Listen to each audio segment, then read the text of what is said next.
Christ est notre repos. Vous voyez, Christ est le pays dans lequel on entre. Comment on y entre? Par le baptême du Saint-Esprit. Quand tu crois en Jésus comme Seigneur et Sauveur, il confirme ta foi en déposant sur toi le signe de sa présence, donc le Saint-Esprit. Et là, tu entres dans le pays. Là, tu es dans le corps du Christ. Là, c'est ça l'alliance d'Abraham. Et toi et moi, nous sommes dans l'alliance d'Abraham. N'oublie pas que cette alliance est entre Dieu et Abraham et sa postérité. Et non pas ses postérités, seulement sa postérité. Et Jésus-Christ, Paul dit que Jésus-Christ est la postérité d'Abraham.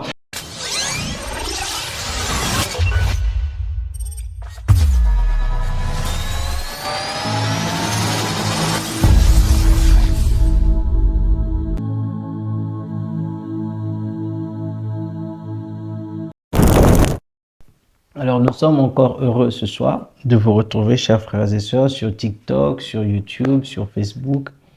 Et vous qui êtes en direct, surtout particulièrement sur TikTok, on est très heureux de vous retrouver encore ce soir pour notre série d'enseignements sur le pays promis du Nouveau Testament.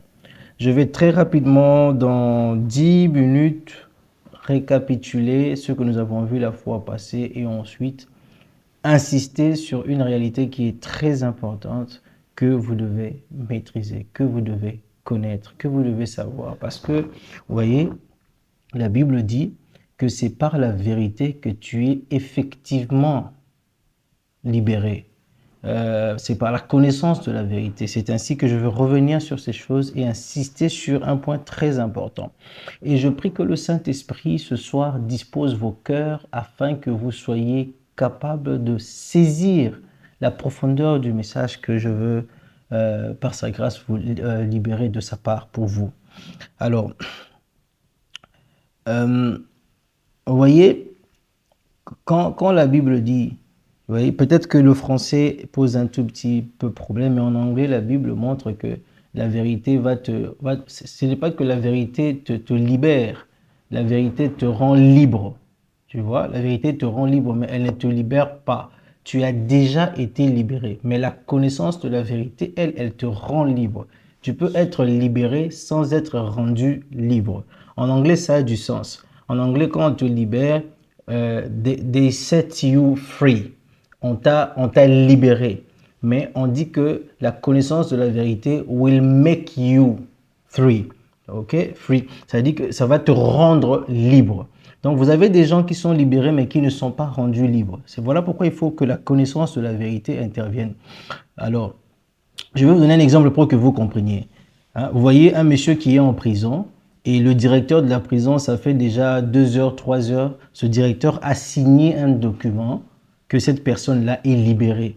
Le document est signé, donc tu as déjà été libéré, mais tu n'es pas encore rendu libre.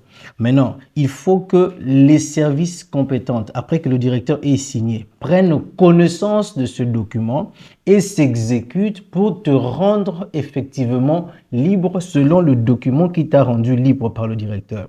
Christ à la croix nous a rendus libres, nous a libérés en fait, nous a libérés de toute chaîne qui puisse exister. Cependant, ces serviteurs doivent prendre ainsi ces décrets, prendre ces ordonnances, prendre ces arrêtés afin de les apporter vers vous et que cette connaissance vous rende effectivement libre et que certaines actions soient posées pour que vous sortiez de ces endroits. J'espère que je me suis fait comprendre rapidement par rapport à cette réalité et c'est ce que nous essayons de faire aujourd'hui pour pouvoir attirer votre attention. Alors la fois passée, nous étions en train de parler et aussi aujourd'hui, on est en train de parler du pays promis du Nouveau Testament. Comme vous le savez, le peuple de Dieu dans l'Ancien Testament, avec Dieu, c'était une histoire de pays, c'était une histoire de terre.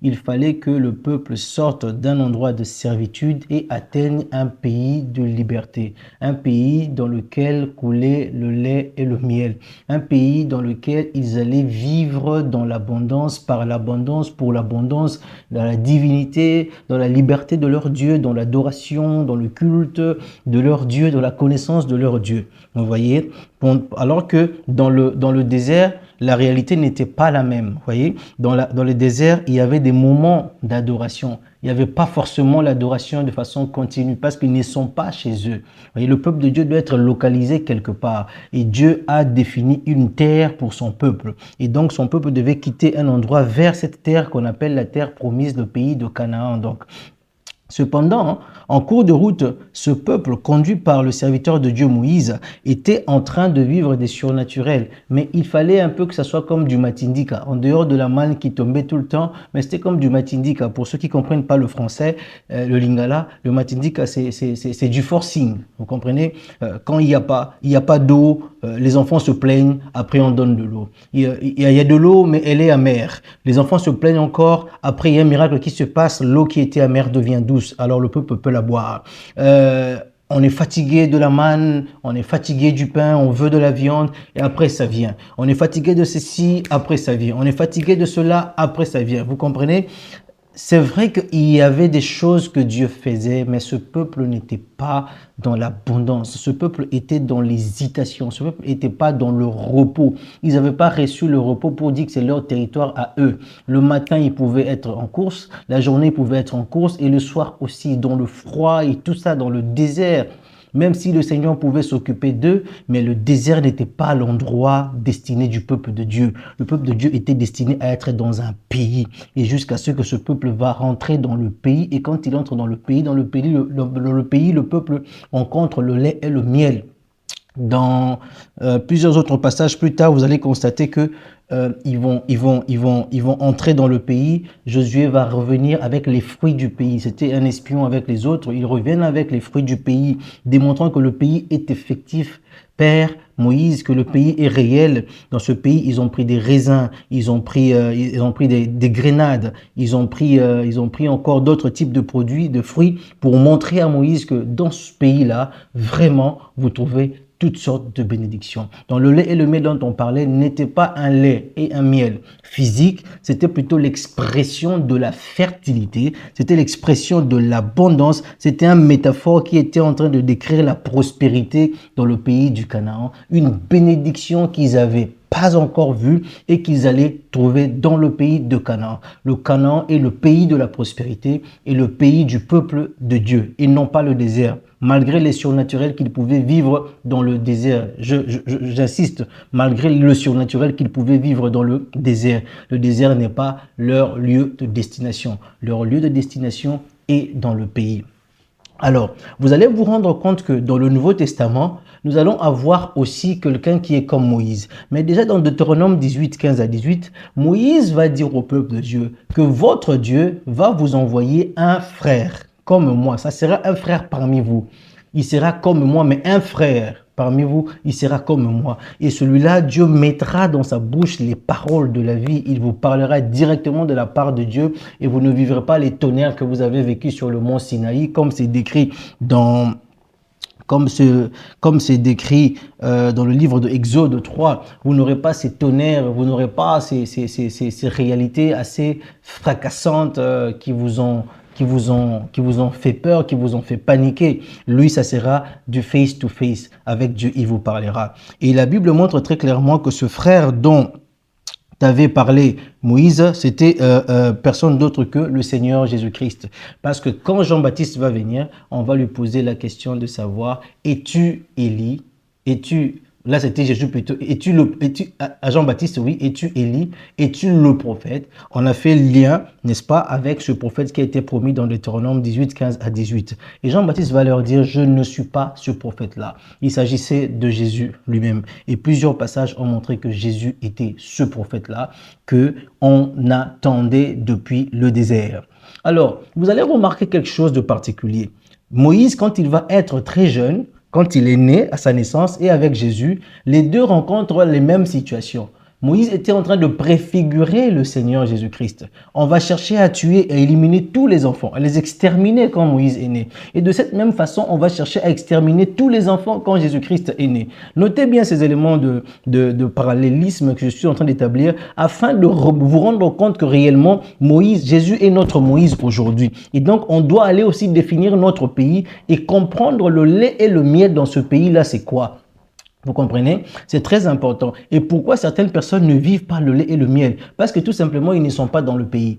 Tout est une affaire du pays. Il faut être dans le pays, pas en dehors du pays. Il faut être dans le pays. C'est dans le pays que tu vis ces choses-là. En dehors du pays, tu peux vivre certaines choses, mais ça sera du forcing, ça sera du matindika. Ça ne sera pas de la réalité, ça ne sera pas quelque chose qui coule. Alors que dans le pays, ça coule. Le lait et le miel coulent. Et la Bible dit pour le pays que ceux qui vont recevoir le Saint-Esprit, le fleuve d'eau vive couleront de leur sein. Ça coulera, ça coule. Dans le pays, ça coule. En dehors du pays, ça ne coule pas. Vous comprenez?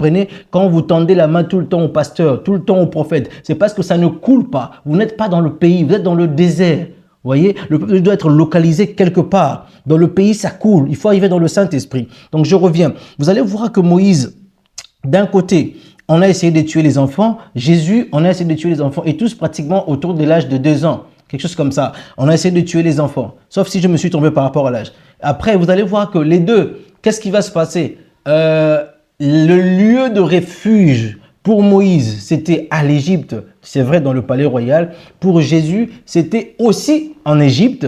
C'est peut-être pas un palais royal, c'était ça peut-être l'élément de différence, mais ça reste la même chose parce que là où il était, les mages sont venus pour adorer le roi. C'était comme un roi, un prince qui était en train de naître, un roi qui était en train de naître en même temps. C'était son palais royal à lui. Et donc, Jésus et Moïse, les deux avaient des ressemblances. Quand vous allez avancer un peu plus loin, vous allez vous rendre compte que quelqu'un comme Moïse, à un moment donné, il va tendre les mains pour déclarer la victoire du peuple de Dieu. Et ses mains sont soutenues par Aaron et Josué. Et donc, vous allez vous rendre compte que Jésus-Christ à la croix va avoir la même action, le même geste, écartant les mains comme ça pour donner la victoire au peuple le jour de sa mort. Donc, Jésus est notre Moïse. Amen, Église. Et ça, c'est très clair. Je veux que vous le sachiez. Maintenant, si Jésus-Christ est notre Moïse, tous les autres éléments doivent être aussi définis pour que nous sachions où est-ce que nous allions.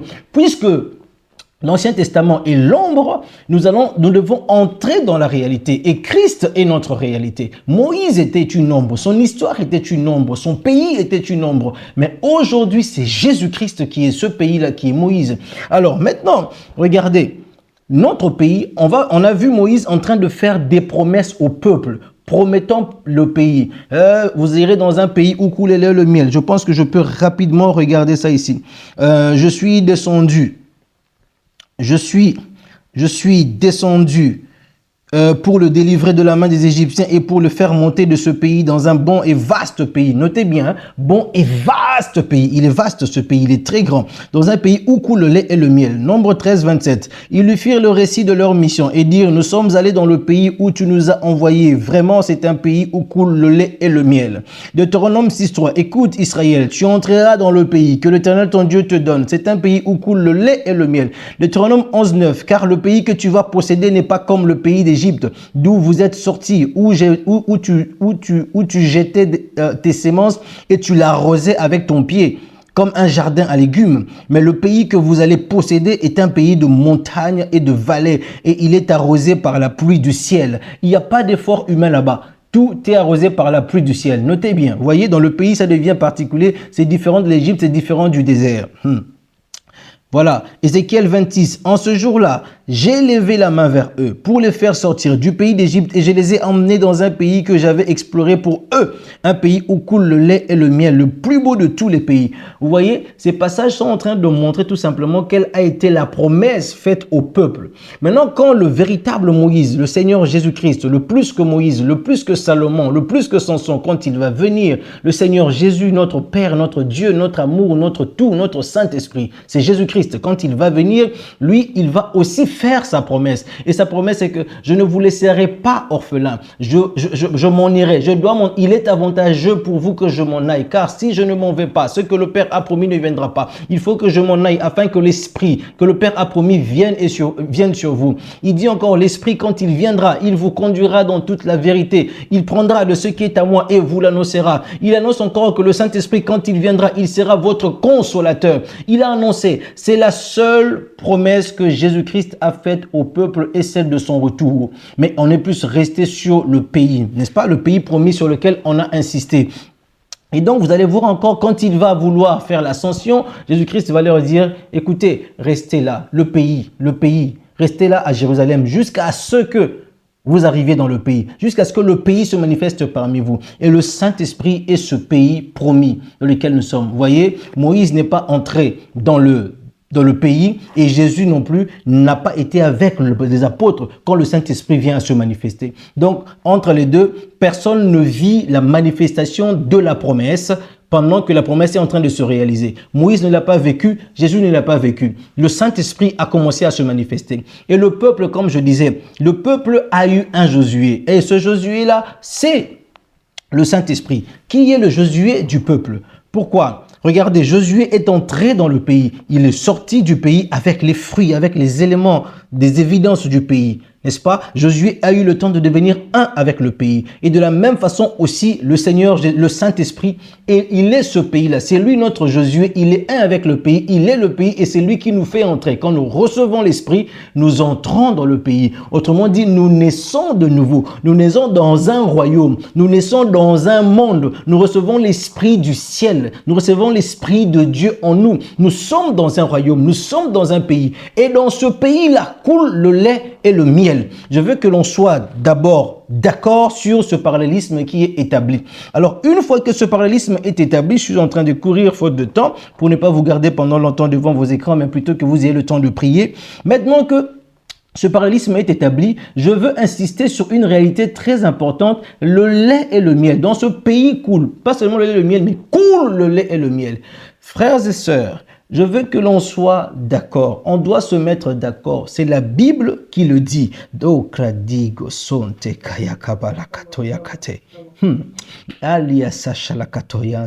La Bible dit que dans ce pays-là coule le lait et le miel. La Bible dit que dans ce pays-là, vous n'arrosez pas comme vous arrosiez en Égypte. Vous devriez travailler pour le faire. Mais dans ce pays-là, vous n'arrosez pas. La pluie de Dieu arrose dans ce pays-là. Et vous mangez les fruits du pays. Vous savez, la Bible dit que quand Josué et Caleb sont allés prendre les prix, ils ont pris des raisins. Imaginez les raisins, mes frères et sœurs. Imaginez les raisins. Mais ils ont dû transporter les raisins à deux. À deux. C'était des raisins de grande qualité, de poids assez énorme. Ce n'était pas n'importe quel raisin qu'ils ont pris. Vous comprenez? Et donc, le pays, il est juste spécial. Il est simplement spécial. Et la Bible dit que dans ce pays-là coule le lait et le miel. C'est un pays du repos. Vous n'allez pas arroser comme on arrose là-bas. Le repos. Il a dit, venez à moi, vous tous qui êtes fatigués et chargés. Moi, je vous donnerai du repos. Christ est notre repos. Vous voyez, Christ est le pays dans lequel on entre. Comment on y entre? Par le baptême du Saint-Esprit. En naissant de nouveau, en recevant par le moyen du Saint-Esprit que tu reçois. Quand tu crois en Jésus comme Seigneur et Sauveur, il confirme ta foi en déposant sur toi le signe de sa présence, donc le Saint-Esprit. Et là, tu entres dans le pays. Là, tu es dans le corps du Christ. Tu deviens l'un des membres du corps du Christ. Tu es né dans le corps du Christ. Le corps du Christ est le pays dans le Nouveau Testament. J'insiste encore, frères et sœurs, il ne s'agit pas d'un lait matériel, d'un lait physique, il ne s'agit pas d'un lait en poudre, il ne s'agit pas d'un miel que l'on doit boire, il ne s'agit pas de toutes ces choses. Il s'agit plutôt de la réalité métaphorique qui était caché derrière l'expression lait et miel. Et c'est que ça voulait tout simplement dire la prospérité ainsi que l'abondance. Tout simplement. Et la fertilité qu'il y avait sur ces terres. Voilà pourquoi quand ils sont rentrés dans le pays, ils ne sont pas sortis avec du lait. Ils ne sont pas sortis avec du miel. Ils sont sortis avec du fruit. Ils sont sortis avec des raisins. Ils sont sortis avec des grenades. Ils sont sortis avec du vin, des figues. Voilà, c'était ces trois produits-là. Ils sont sortis avec des raisins, ils sont sortis avec des grenades, des grenadiers, donc des grenades. Ils sont sortis avec des figues, ils sont sortis avec des fruits qui n'avaient rien à voir avec le lait matériel, le lait de vache, parce qu'ils avaient du lait déjà dans leur troupeau. N'oubliez pas que le peuple était en train d'élever des troupeaux, et parmi ces troupeaux, on trouvait du lait. Ne l'oubliez pas. Et donc, le lait dont on est en train de parler dans l'Ancien Testament n'est pas un lait physique que tu vas toucher, mettre dans de l'eau et puis boire. Un lait en poudre ou un lait en liquide qui vient de la vache ou bien qui vient de la chèvre. Et puis après, tu vas boire. Non, il ne s'agit pas du miel qui est produit par les abeilles. Non, il ne s'agit pas de ça. Il s'agit d'une expression métaphorique qui est en train de traduire la fertilité du sol. Combien tu vas être productif. Combien tu vas exceller quand tu arrives dans ce pays-là. Ça n'est pas toi. C'est la nature du pays dans lequel lequel tu es. C'est comme cela que cela fonctionne. Maleka sopra akataya manatea. Tu n'as rien à faire comme effort. Tu n'as pas de lien à couper quand tu arrives dans le pays. Dans le pays coule le lait et le miel. Toi, tu dois arriver dans le pays. Comprenez ce que je veux vous dire ici. Je dois insister. Et si tu es né de nouveau, tu as le Saint-Esprit, il est temps pour toi maintenant de commencer déjà à reconnaître et à croire que tel que tu es là, tu n'as pas besoin de quémander, tu n'as pas besoin de faire du forcing. Là où tu es dans le Saint-Esprit, coule le lait et le miel. Tu dois le savoir, tu dois prendre conscience de cela. Sinon, tu ne vas pas aller prendre ton lait. Sinon, tu ne vas pas aller prendre ton miel. Tes raisins, tu ne vas pas les récupérer. Tes figues, tu ne vas pas les récupérer. Tes grenades, tu ne vas pas les récupérer. Parce que tu estimes que tu es encore lié. Parce que tu penses que tu es encore du retard. Parce que tu penses que tu es encore bloqué. Parce que tu crois qu'un esprit de famille est en train de te combattre et de te mettre KO. Parce que tu es en train d'avaler une réalité selon laquelle il y a un esprit de mari de nuit, de femme de nuit en toi. Oui, ça marche parce que tu le crois. Ça marche parce que tu l'acceptes. Moi, je ne suis pas contre le fait que tu l'acceptes, mais je suis en train de te dire que ça marche parce que tu l'acceptes. Et bien évidemment, il y a des songes qui le disent. Tu vois des songes, tu vois cette femme de nuit, tu vois ce mari de nuit effectivement dans ta vie. Oui, tu le crois. Oui, tu le vois. Je suis totalement d'accord avec toi. Je suis pas contre toi, tu le vois. Mais seulement, je te dis, si tu es dans le pays, tu n'es pas obligé de croire ça. Tu es obligé de croire ce qu'on te dit dans le pays. Dans le pays coule le lait et le miel. Et personne ne touche à mon lait, personne ne touche à mon miel. Parce que Dieu n'a pas fait la promesse que les gens viendraient toucher à mon lait ou encore à mon miel. Non, personne n'y touche. Il y en a en abondance, même quand le voleur volera, il ne saura pas tout finir. Il y en a tellement, ça ne finit pas. N'oubliez pas que la Bible dit que c'est dans un vaste pays, je vous ai dit ça, dans un vaste pays dans lequel je les établirai. Et donc, c'est vaste et partout dans ce pays coule le lait. Appelez le nombre de voleurs que vous voulez, appelez les démons que vous voulez pour venir me combattre. Ils ne sauront pas sucer et sécher l'amour de Dieu pour moi dans le Saint-Esprit. Ils ne sauront pas. Et l'amour de Dieu fait couler les bénédictions de façon infinie dans ma vie. Que les gens le veuillent ou pas. Mes bénédictions, tes bénédictions sont innombrables. On ne peut pas les compter. Incomptables. Aucun récipient ne peut les contenir. Aucun réseau ne peut les contenir. Tes bénédictions viennent de l'éternité. Tes bénédictions s'appellent éternelles. Ça ne finit pas. C'est toi qui essaies encore de croire qu'ils t'ont volé du temps et que tu as perdu du temps et que tu es en retard. Dans le pays coule le temps et la restauration. Dans le pays coule la force et la vigueur. Dans le pays coule la récupération et la restauration. Dans le pays coule toutes ces choses. Tu n'as pas besoin d'avoir peur. Il y en a dans le pays. Ils n'ont qu'à voler le temps qu'ils ont volé. Mais moi, on ne peut pas me voler. Crois qu'on ne peut pas le faire. Dès que tu crois qu'on ne peut pas le faire, ils n'ont plus ce pouvoir-là. D'ailleurs, pour ton information, je te dis qu'ils ont tous été livrés publiquement en spectacle par le Seigneur Jésus-Christ. Oui, tous les démons. La Bible dit qu'ils ont été dépouillés de leur force, dépouillés de leur pouvoir, dépouillés de leur... C'est quoi leur pouvoir? C'était l'ignorance, parce qu'ils n'en avaient pas. Ils n'avaient que l'ignorance. Ils travaillaient par le moyen de l'ignorance. On les a dépouillés de cela. Et alors Christ a déversé la connaissance qui vient de la croix. La connaissance qui vient de l'évangile de la croix. La connaissance qui montre que cet évangile de la croix est une folie pour ceux qui périssent. Mais pour nous qui croyons, autrement dit, pour nous qui sommes en Christ, pour nous qui vivons les bénédictions au temps présent, du Christ, nous savons que c'est une puissance. Nous savons que c'est un monde réel que l'on peut palper, que l'on peut explorer. Vous comprenez? Et donc, c'est cela la réalité. Je veux que tu saches que dans le pays coule le lait et le miel, signe de prospérité, signe de fertilité, signe d'abondance, signe de nourriture, de la richesse pastorale. Ça veut dire des enseignements tout simplement. Et le miel symbolise la douceur et la joie de vivre. Il y a la douceur dans ce pays. Il y a la douceur dans le Saint-Esprit. Vous comprenez? Connaissez le pays, restez dans le pays, n'allez pas loin du pays, n'allez pas vers la frontière. Sinon, tu vas rencontrer l'ennemi. Reste dans le pays. Ne va pas vers la frontière du pays. Reste là, soit là-dedans, soit au centre. Reste dans le pays du Saint-Esprit. Bien évidemment, si tu as déjà reçu le Saint-Esprit dans ta vie. Amen. Oh my God. On peut acclamer le Saint-Esprit là où nous sommes. Merci Jésus-Christ pour ta gloire. Merci cher Saint-Esprit. Merci. Les grosso pradigre non telie ente. Voilà. Si vous ne croyez pas ces choses, frères et sœurs, vous allez être dans l'obligation d'avaler un message qui n'est rien, qui est tout sauf l'évangile de Jésus-Christ. Vous allez être dans l'obligation d'avaler des messages, de croire dans des messages où on exige vos efforts,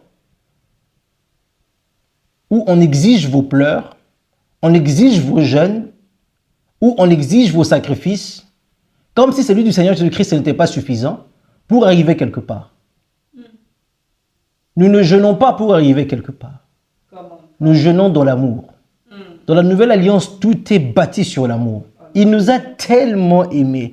Et quand il a déversé son esprit en nous, la Bible dit dans le livre des Thessaloniciens que l'amour de Dieu est répandu dans nos cœurs par le Saint-Esprit. Et nous aussi, nous commençons à l'aimer. Il nous a donné la capacité et la force de l'aimer. Vous comprenez? Il ne s'agit pas d'une loi.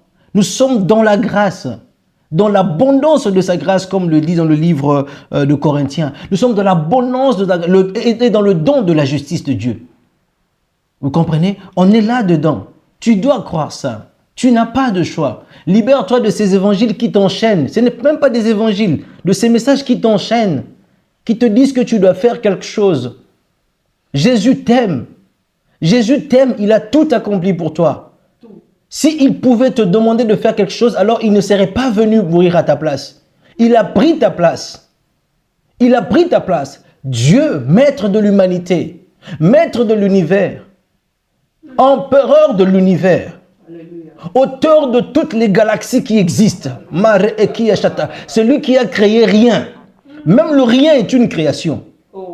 Le vide est une création. Il a créé tout ce qui existe. Il a créé le vide. Il a créé le rien. Il a tout créé. Ce grand Dieu, insondable, infini, imbattable, tout-puissant, il s'est fait chair. Dans la chair de faiblesse, il a accepté des coups. Il s'est fait tuer. Oh my God. Masia la topra akziente sante kayada. Pour te démontrer son amour pour toi, il ne t'exige rien en retour. Alléluia.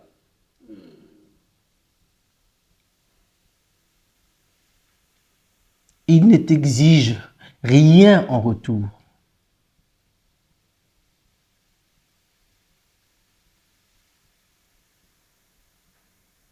Vous voyez, quand on est en train de... Je vais vous expliquer quelque chose. Quand on est en train... Il faut que j'insiste là-dessus. Ça m'est venu à l'esprit avant que je continue dans la suite. Quand Dieu et Abraham sont en train de conclure l'alliance, je ne veux pas trop détailler cette alliance. Il fallait disséquer l'animal au milieu, n'est-ce pas? On dissèque l'animal au milieu, on se met d'accord sur une alliance. Et toi qui es en train de conclure l'alliance avec moi, tu te mets de ce côté-là et moi de ce côté-ci. Et ensuite, l'animal est coupé en deux et nous faisons des clauses. Et quand nous faisons des clauses, cela voudrait dire, s'il m'arrive à ne pas respecter l'alliance, faites de moi comme nous avons fait à cet animal. Coupez-moi aussi en deux. Je n'ai pas de... Et c'est comme ça que chaque personne se représentait. Il y a celui avec qui je conclue l'alliance qui est de l'autre côté de l'animal et moi de ce côté-ci de l'animal. Et nous séparons. Mais quand Dieu était en train de conclure l'alliance avec Abraham, alors le feu de Dieu se présente. Là où Dieu était, il était là, mais la colonne de feu se présente et s'établit du côté de Abraham. Et n'oubliez pas, Abraham était en train de dormir. Il était faible, il était incapable de respecter cette alliance-là. Et la colonne de feu qui représente Jésus pour dire que je prends la place d'Abraham. Je prends la place d'Abraham. Donc tout ce qui est compté pour Abraham, c'est moi. Si Abraham doit être frappé, c'est moi. S'il y a quelque chose pour Abraham qui n'a pas marché, de sa part, de son côté qui n'a pas marché, c'est moi. Et donc l'alliance est conclue entre Dieu et Jésus, entre Dieu et le Saint-Esprit, entre Dieu et Dieu lui-même. Dieu prend toute la part. Il a pris la partie A de l'alliance et la partie B de l'alliance. Il a tout pris en charge. C'est ça l'alliance d'Abraham. Et toi et moi, nous sommes dans l'alliance d'Abraham. N'oublie pas que cette alliance est entre Dieu et Abraham et sa postérité. Et non pas ses postérités, seulement sa postérité. Et Jésus-Christ, Paul dit que Jésus-Christ est la postérité d'Abraham. Donc l'alliance est entre Abraham et ensuite Jésus. Et maintenant, l'alliance de Jésus, nous sommes les produits de l'alliance de Jésus. Oh my God. Nous n'avons même pas une alliance avec Dieu. Je ne sais pas si vous comprenez. Oh, ratosiente. On n'a même pas une alliance avec Dieu, comme le dit le livre de Corinthiens. Il s'agit de Jésus et Dieu qui ont une alliance. Et nous sommes les produits de cette alliance. Donc, il n'y a pas le fait que l'on accomplisse telle ou telle autre chose. Nous sommes les produits de l'alliance. Écoutez, mon père et ma mère sont en alliance. Je ne suis pas en alliance avec mon père. Je ne suis pas en alliance avec ma mère. C'est mon père et ma mère qui sont en alliance. Ce qui est baby et talibango, moi, je suis le produit de leur alliance. Et les deux doivent se battre pour me prendre en charge. Il s'agit d'une alliance que Dieu a conclue avec Jésus. Et les deux se battent pour nous prendre en charge. Nous sommes les produits de l'alliance. Nous sommes les enfants de cette alliance. Tout simplement. Alors, il n'y a rien à faire. Le pays est à toi, là où tu es. Tu crois en Jésus-Christ comme Seigneur et Sauveur. Tu as été visité par le Saint-Esprit là où tu es. Tu n'as rien à craindre. Le Saint-Esprit est ta portion. Le Seigneur est avec toi. Toutes les bénédictions du pays sont à toi. Le lait et le miel coulent avec toi. Ça coule autour de toi. Ça coule dedans de toi, ça coule. Dans le pays, ça coule. Pourquoi du dedans de toi? Parce que le Saint-Esprit en question, il habite en toi. Le pays est en toi. Et donc, le lait et le miel coulent de toi. Les bénédictions que tu recherches sont en toi. Elles sont enfuies en toi. Elles coulent de toi. La Bible dit que ceux qui croiraient en Christ, les sources d'eau vive couleront de leur sein. Et la Bible dit qu'il parlait de l'Esprit que devaient recevoir ceux qui croiraient en lui. Ça, c'est ce que dit la Bible. Mara siente. C'est ce que dit la Bible. C'est ce que nous croyons. Croyons dans la vérité de l'Écriture. Et vous êtes libre. Ça coule de toi. Qu'est-ce que tu veux? Tu veux prospérer? Ça coule de toi. Qu'est-ce que tu veux? Tu veux la fertilité dans quel secteur de ta vie? Ça coule de toi. Sors cette vie qui est dans toi. Parle. Déclare. Parle de ta bouche. Dis que moi, je suis vainqueur. Dis que moi, je suis fertile. Dis que moi, je ne suis pas stérile. Et c'est fini. Tu restes là. Tu ne changes pas ta déclaration. Tu es le produit de l'alliance. Et cela va se réaliser automatiquement. En esprit, ça sera établi. Prends un peu de temps. Tu verras cela se manifester dans le monde physique. Tu vas palper à cela. Tu vas toucher à cela. Sans aucun doute. C'est cela la vérité de l'évangile. C'est cela la vérité de la parole. Ici, il n'y a pas de jeûne à faire. Ici, pour ça, il n'y a pas de jeûne à faire. Pour la victoire, pour le succès, pour la réussite, pour la puissance, pour la bénédiction, pour l'honneur, pour la dignité, pour la gloire autour de toi, pour le succès, pour la réussite, pour la sagesse, pour l'intelligence, pour l'autorité du nom de Jésus, pour la patience, pour la méditation profonde, pour la connaissance de l'esprit. Il n'y a pas de jeûne à faire. C'est donné, c'est libre pour la patience, pour la joie, pour la paix, pour la bénignité, pour la longanimité, pour l'esprit de pardon. C'est fait, ça coule de toi. Tout ce dont tu as besoin sont en toi. C'est ça l'alliance. Et dans le pays, coule, ça coule, c'est au temps présent. Ça coule le lait et le miel. Ça coule dans le pays. Il y en a. Comprenez? Voilà. Le lait vient du mot hébreu shalav, qui est le dérivé de la racine CHLB, qui signifie être blanc ou être gras. De la prospérité, être gras. Cela fait référence à la couleur blanche et à la richesse du lait. Combien le lait est riche pour un enfant. Pour qu'un enfant grandisse, il doit prendre tellement du lait. Le lait est riche pour un enfant. Et il y a la richesse de connaissances insondables de Christ en toi. Une intelligence intarissable de Christ qui te permet de manifester la puissance variée du Christ au monde d'aujourd'hui, qui te permet de manifester la sagesse infiniment variée de Dieu. Peu importe la situation confuse dans laquelle tu vas essayer de te retrouver. Je l'ai appelée situation confuse parce que peut-être le français manque des mots. Mais tu ne peux jamais être confus. Jamais. Avec Jésus, jamais on est confus. Jamais. Avec Jésus, jamais on est bas. Jamais. Dans le Saint-Esprit, jamais on est par terre. Jamais. Le monde peut te voir par terre. Le monde peut te voir recommencer. Le monde peut te voir échouer parce que c'est le vocabulaire des humains. Ça n'est pas le vocabulaire du Seigneur Jésus-Christ. Jamais on est par terre, jamais on recommence, jamais on échoue. C'est des mots qui n'existent pas depuis que nous sommes participants de sa nature divine. Depuis que nous sommes devenus des produits de cette alliance.